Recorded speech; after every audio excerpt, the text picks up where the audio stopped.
Hi guys, this episode was shot at the incredible Rev 17 conference where they are raising funds to get a huge piece of property to house trafficked children. There is no more worthy cause than to save these children. Please click on the QR code and donate to Rev 17. All right, we are here at Rev 17, the Rev 17 conference out here. We're close to Sacramento, right? Is that generally where we are? About that. I'm not from this area, so we're about I think an hour north of Sacramento. I'm not from this area either. I just drove in and, amazing conference about child trafficking. And I have this gentleman here. If you could introduce yourself and tell me what you do. My name is Adam Vena. I am fighting for my 7-year-old son's gender identity. They're trying to transition my son from a boy to a girl, and it started at 2 years old with Aiden. Dude, okay. So Jeff Younger is a friend of mine. You know Jeff Younger, right? On the phone with him a couple days. I was just on the phone with him a couple days ago. Excellent. He's an absolute warrior for his kids. And I feel bad for Jeff. Harrison Tinsley's another one. Harrison Tinsley ended up getting his son back. He was one of the few that actually won. But Jeff Younger, the ex-wife decides to transition child 2 years old. Texas says no. She traffics the child to California. California is a sanctuary state. Now the child's 12 years old. He's changed the child's name to a female name, and the child's about to be castrated. I think Donald Trump actually put a stay on that, or he stopped it at one point. But this is the kind of situation that fathers and some mothers, but it's primarily fathers. I mean, to break it down, it's probably like 90% fathers and 10% mothers this happened. It does happen to mothers. But these are like horror stories where the government decides what they're going to do with your child. Complete tyranny. This is like British law invading our freedom. That's where this family law stuff comes from. I'm going to give the mic to you. Tell me your whole story. Yeah. And I just want to tell you that your followers, there's a lot of bad bills that are going on here in California. We've got SB 107, which made California transgender sanctuary state. We got AB 1955, where schools can now keep secrets from parents. We've got AB 665. We've got a whole host of bills that are so anti-parent here in the state of California, and it seems like it's been written by one senator here, Scott Wiener. It seems like he's the author or the... Sorry, Scott Wiener is the LGBTQ plus pervert guy, right? Yes, he is. Yes, he is. No, I'm glad you're clarifying on that. Yes, Scott Wiener is I'll put it mildly, a very interesting person. He's absolutely obsessed with children and separating traditional families and their values. My story is basically I have a son. He's now getting ready to turn 7 here in a few days. I first received a photo from my son's mother of my son in a pink dress when he was 2 years old. I spoke out against it, and I had thought it had stopped. And on my son's 3rd birthday, we were potty training him at the time. He said, "Daddy, I got to go to the bathroom." I said, "Great. Do you want help, or do you want to do it by yourself?" He said, "No, I want to go by myself." I said, "Great. Let me know if you need anything." So he comes out. He goes, "I need help washing my hands." We washed his hands, and as we're leaving the restroom, he looks at me and says, "Mommy bought me a pink dress." The way I'm going to tell you and the way I'm going to tell your followers is I got down on one knee, I looked him in the eyes, and I said, "Hey, buddy, you're a boy, not a girl, and boys don't wear dresses." And he looks at me and says, "Okay, Daddy," and we went on with his birthday. A few days later, I was angry, and I sent out a bunch of text messages to his mother. None of those text messages were any violence. No text messages, "I'm going to come over there and kidnap him." It was, "He's a boy, not a girl," and there was bad words in those text messages. But they were able to get a temporary restraining order taken out on me, which kept me from my son. And the judge ordered 2 FaceTime conversations with him. I had to sit there and look at my son, talk about his dresses. He had nail polish on. He had a treasure box full of girl things. He had earrings. And me being a father, I was not allowed to say anything, because if I said something, it'd be a violation of the restraining order or the temporary restraining order. So I couldn't say anything. The judge also ordered a gender assessment to be done on my son at 4 years old. I requested to sit in on that gender assessment, and they denied me that. They denied me the therapist that I had hired. to ask questions. They denied me that, and they denied me a phone call. In the last 4 going on 5 years, I have not once spoke to Children's Hospital of Los Angeles. Not once has Children's Hospital of Los Angeles called the father to ask what I think is going on with my son. So my case has been very, very one-sided. I have never hit my son's mother. I've never hit my son's mother.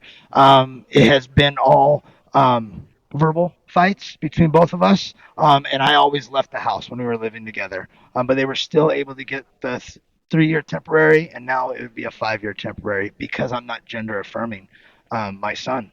Um, I have basically lost everything, dude. I have lost all my parental rights, my father's rights. I've lost my Second Amendment because of this. His grandparents have not seen their grandson in almost 5 years. This has been a tremendous heartache on my family. I'm not a dopehead. I'm not an alcoholic. I've got an amazing job that I work extremely hard to get. Um, and they have criminalized me because I'm not gender affirming my son. My son goes by Luna too. So me and Jeff Younger's story is pretty much similar, except they were living in Texas and came to California. But me and Jeff Younger's story is almost identical when it comes to stuff. I wanted to mention this, dude. I mean, I haven't talked about this a lot. And I mean, I've maybe mentioned it a few times. I actually haven't seen my kids for 8 years, and the reason I haven't seen my kids for 8 years is because my ex-wife kidnapped and trafficked them. I have evidence that they create basically fraud. I mean, stuff that, like, for example, if she had done what she did in family law court with fake documents and just full on fraud. I'm talking about hiring literal actresses that pretend they're social workers to say bad stuff about me because they couldn't get bad stuff. Now, if this was a regular civil court, she would have been in jail for a very long time because that is like gross perjury. That's like fraud upon the court, which is the worst thing you could do. But in family law court, because these judges were so corrupt, it was obvious, although I don't have receipts that the judge was bribed, it was very obvious that that was going on. And so these kind of voted on by the judges. The family court judges aren't voted on; they're governor appointed. So a lot of these family court judges are activist judges, and they're trained in these matters, heavily trained, and again, majority of the time, it's there's no money to be made with the safe parent in family court, only the unsafe parent. Because with the unsafe parent, the revolving door for family court is always revolving. Everybody makes money when it comes to the family court with the unsafe parents. Minors counsel makes money, your attorney makes money, her attorney makes money, the judge makes money. Everybody's making money as long as that revolving door, as long as they're continuing and continuing and continuing the court case. And family court is it's a corrupt system. And these stories that you're talking about, I mean, this is treason against our Constitution. This is treason against our values. These people should be tried for treason. That's what what the law should do. But like, they're protected by the governors, whereas all of them should be in jail. They're criminals. Absolutely, I think we need to get rid of the judge immunity, and I don't think family court judges should be governor appointed. They need to be voted on by the people. Question: why do we even need family court? We have civil courts. The family court. I mean, I was just talking with Mary Flynn O'Neill about. She's like, we got to abolish this stuff. It's crazy. Like, and make the churches that's where the foster care homes are.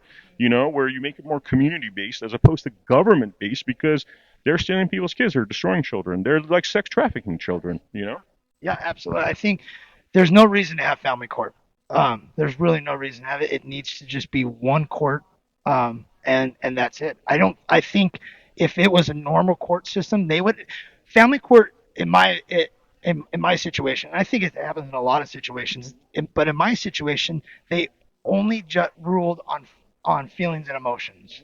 They don't rule on facts and evidence because and if you walk in there, it's like, oh, I decided I'm gay, and you're all an emotional feminine men, that will probably get you further in family court. But if you're like a stoic like dude that's like an alpha, they want to destroy you basically. Oh yeah, I heavily spoke out against this. I knew from the first. I tried so hard not to go to family court. I've never been to family court. I've just gone off of rumors of of what fathers or other people have told me about family court. I worked so hard to stay out of family court. I did everything I possibly could to stay out of the family court system because I knew as soon as we stepped foot in there, I was going to get screwed. And that sure enough was what happened. They never, I had, I, I've never done anything bad in my life, and they still treated me as a criminal. You're a man. You're a man, so you're a criminal. I mean, that's literally what family court is. You're a man, you're a criminal, guilty before proven innocent, and good luck proving yourself innocent when there's feelings and emotions and all this nasty stuff being said about you. Damn the evidence. They don't care there's evidence. And we see the sort of thing where Russell Brand, UK is now bringing him to court for some rape that happened 21 years ago. You keep hearing these stories. The rape is from 21 years ago, 30 years ago. And really, I mean, if you look at Russell Brand, he's been talking a lot of freedom stuff that the UK government doesn't like, and seems more like political persecution than anything else. A lot of these guys that they keep dragging him through court, I mean, I'm not a big fan of Tate Brothers, but they keep dragging him through court, nothing sticks, and they keep dragging him to court again. And it's like because it seems like more because they're doing this talk, like, and they're doing it on a big megaphone level, and those guys they want to shut down. So it's like I'm sure they're doing everything possible to. They want to get rid of the masculine men. They want to get rid of the masculine men. They want to get rid of our traditional family values. Our country was based on traditional family values, and they're tearing that apart. They're tearing apart the traditional family values. They're getting rid of the dinner table. They're separating the children, and California's just making it so difficult for families to be families. When you're having to work 3 or 4 jobs, you've got no time to spend with your kids. You don't know what's going on with your kids, and to me, it seems like it's all pretty much by design to tear down that traditional family values. You know, Crazy, man. It's where are we now with the whole what's happening with your son? Like, do you have any hope that this is gonna? I mean, I shake my head with my kids because my kids are in England, by the way, right now. Because my ex took them over there, and it's kind of like people ask me, I'm like, how do I even deal with this? Like, you need massive government intervention to fix these kind of issues. yeah. Um, so I got Aiden's birthday on the 25th. I had Father's Day. It's been a rough month. Well, it's been a real rough 4 years. But anytime it comes around holidays or Father's Day or his birthday, it takes a toll on me. And I'm trying to grasp that I won't see Aiden until he's 18, and that's where I'm at now. I've done everything in my power to try to protect him and save him, and it's gotten me nowhere. So, what happened with Jeff? Didn't President Trump do some kind of stay on Jeff situation? So I don't know. President Trump, he signed an executive order to ban all federal funding to the children's hospitals. So that went into effect, and then the ACLU came in and paused it, so it continued down the road. But just recently, and I don't know where Jeff stands with medical insurance and that kind of stuff. Just recently, Children's Hospital of Los Angeles has banned gender affirming care, but that's only for people that can't afford it. So Medi-Cal, Medicaid, and anything federal funding. But in my situation, I'm still dealing with private insurance. So my son is on my private insurance, which is, from what I understand, the gender affirming care will still continue because I'm on private insurance. But if I cut Aiden off of my insurance because it's court ordered, I could face jail time because I cut him off of my health insurance. In California, they would throw you in jail. From my understanding, because it's court ordered. So I would be in violation of a court order if I cut Aiden off of my health insurance. But not only can't you see your kid, now you got to still pay for him, pay for child support. Yeah, I pay $1,400 a month in child support. I mean, I think our viewers out there know, like, marriage rates have plummeted. Men don't want to get married. It's like, for most men, the idea of marriage or even having a female that they even have a semblance of trust in is a non-starter. This is where we are in this world right now, societal collapse. Yeah. And I think it's all been done by design. I really do. Birth rates are low. I think this gender affirming care is another way to lower the birth rate. You castrate and you put a bunch of kids on puberty blockers, boys or girls, or you tell them that they're born in the wrong body, they're not going to have kids. So now our birth rate's going to go down, the population's going to go down, and I think we just living in some crazy, crazy times. I never would have thought I'd be in this position, or two, that we would have to have laws put in place to tell you what a boy and what a girl is, or what is a man, what is a woman. You know, we kind of our society can't define what a woman is. We're blocking children's puberty, and it doesn't seem like there's enough people out there saying this is enough. This has got to stop. You know, The docile nature of the American public is by far, honestly, more repugnant than what these politicians are doing because they're allowing it to happen. They're allowing it to happen. You put this stuff in front of people's faces, they're more worried about their NBA and their football games and actually what is happening with their children. So, and on top of that, here's where I have a big issue, right? And I think this comes from the fact that I'm of Armenian descent. Um, you have schools telling um, kids what their sexual identity is, right? I know from my culture, this isn't a negotiation. The fact that people are like, oh, we need to debate with these people. No, no. If they're going to abuse your children like that, that's when you show up with 100 dudes to that dude's door and you beat the piss out of him. Now, I'm sorry, I'm not condoning violence, but I could tell you, when Antifa went all around the country and tried to attack these neighborhoods, right? Two neighborhoods that they went to where they got the piss beat out of them. One of them was the Armenian neighborhood of Glendale. The other one was, I think, the Muslim neighborhoods of Wisconsin or one of those states, right? And they were just like, no, dude, this is not even a conversation. Like, you want to touch my kid, I'll fucking kill you. Like, sorry about that. But that's, so like the fact that we're negotiating with these terrorists and people are okay with having debates about what is their life, liberty, pursuit of happiness, and property embedded in our Constitution. This is not a debate. No, it's not a debate. Again, I'm going back. We've fallen so far, but we're allowing boys into women's spaces. Where's the outrage in that? We're allowing boys to compete in girls' sports. Where's the outrage in that? I mean, we have fallen so far as a society. Just the United States. It's disgust. Again, it's disgusting to see how far we have fallen. And there's no reason for. But again, if more fathers stood up or more men stood up and said enough is enough, I think a lot more people would listen. The women have done an amazing job in the school boards speaking out against this. But I always say if the fathers or the men start showing up and start ruffling feathers, I think a lot more people are going to listen. Showing up, open carry. I'm serious here. I'm serious. Like letting our power be known. And I am not condoning violence at all, but if people are going to sexually abuse your kid, traumatize your kid, brainwash your kid, already you've broken the law. And if the judges aren't taking care of that, that issue needs to be taken care of. Now, is that military tribunal? Is that like, oh, we've done a research on the Scott Wiener guy, and this guy's trying to destroy children, hence and therefore that's treason, hence and therefore Guantanamo Bay. You know what I mean? Like, that's where it's got to go, in my opinion. And that's the sad thing about it. We have got so much evidence against some of these politicians, and nothing is happening to them. No one's look. I got my kid taken away because I didn't want him in girls' clothes. That kind of stuff. Why are we not throwing these politicians in jail? Why hasn't anybody gone to jail? They would throw you and I in jail in a heartbeat. But they throw us in jail for doing nothing. They'll make up some kind of shit. Yeah. And so I want to start seeing people go to jail for this stuff.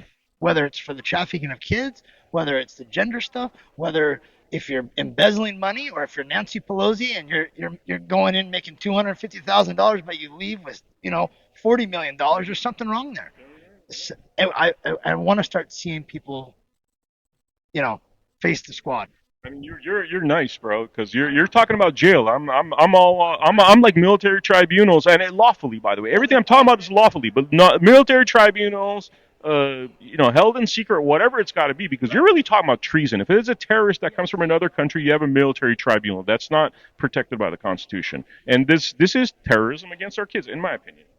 Oh, it's 100%. And I'm leaving everything else out of it. This is 100%, treason against our children. We're blocking kids' puberty at 12 years old. Where the Lupron is $43,000. That's how much Lupron costs. What is Lupron? Lupron is a pill that they give to pedophiles in jail to chemically castrate them.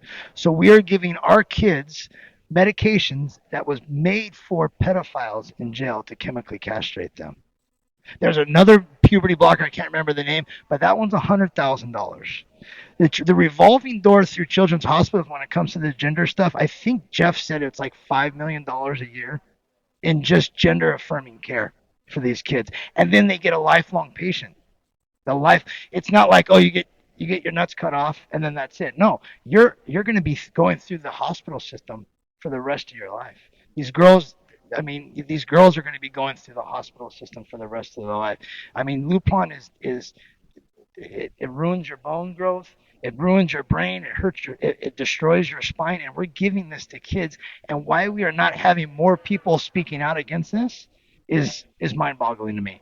It's like suicide on the installment plan. They're going to destroy these children. A lot of these children, you hear they grow up, there's been various stories where children that have been transitioned at a very young age then end up committing suicide before they're 40.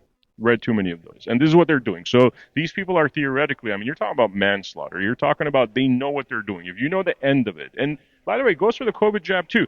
Those doctors that knew it was bad and they push that stuff onto us, same thing, man. Those people, like military tribunals, you're killing people, period. I was forced to get the vaccine. My son at 4 years old had to get the vaccine. I had to sit there and watch my son cry on a FaceTime because they were going to give him the COVID shot. And I was begging the court system, begging the attorneys, please do not give my son this shot. This was before all the stuff that's come out. I knew there was something. Anyways, why would you give a perfectly healthy little boy that never gets sick a COVID vaccine? Why would you give a kid that young? He's still growing. And how convenient that woman, and I'm sorry, a lot of women are, we just had Mary Flynn O'Neill. That woman's a powerhouse, you know what I mean? But a lot of women are weaker and they allow that kind of stuff because you're standing up against it. And I've heard this story a lot, that dad's against the vaccine. Mom is going around basically believing what the mainstream media tells them, right? How's your son's health been since he got the vaccine? I don't know. I don't have any contact with my son. They don't even tell you, hey, he's like... No, I'm not allowed any medical records on him. We were supposed to get the second diagnosis from Children's Hospital. They did not give me that. Mind you, my son was never diagnosed with gender dysphoria. My son was diagnosed with gender curious. So they've gone to who knows how many doctors to either get the diagnosis that they wanted or the diagnosis never really happened, but they're still transitioning my son. All these people need to be tried, Guantanamo Bay, and really send a message out there, Seriously. I'm so sick of hearing these stories, man. It's like wholesale now. It's wholesale. It's all around the country. It's like your story, Jeff Younger's story is becoming the norm, and that's a crime. It's a crime against humanity. That's what it is. You're stealing the children's identity. That is one of the elements of genocide, and so crimes against humanity. When you saw Nuremberg, what did they do with the crimes against humanity? That's what needs to happen to these people. I'll give you the mic for you to make a closing comment. Yeah, my closing comment is going to be for the parents. It's time we bring back the dinner table.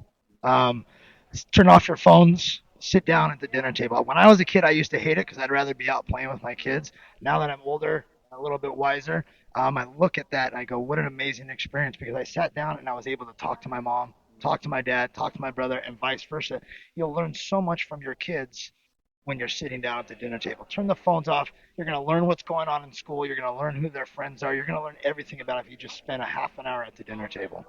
Thank you so much, Adam. Thank you. And for the viewers out there, we're at the Rev 17 Festival. Definitely check these guys out. There's going to be links on the bottom. It's all about stopping child trafficking, stopping the CPS terrorism complex, stopping the family law industrial complex. So thank you for joining us, and I will see you on the next episode.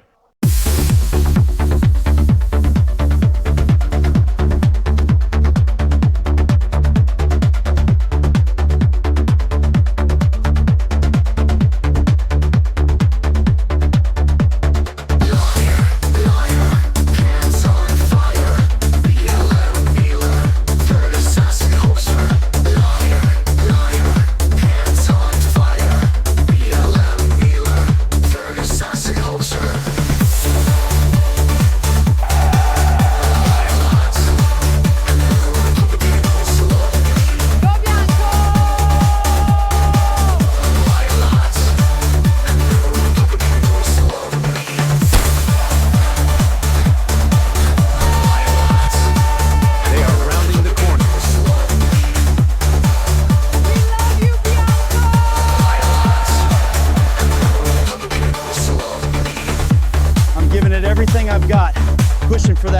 place.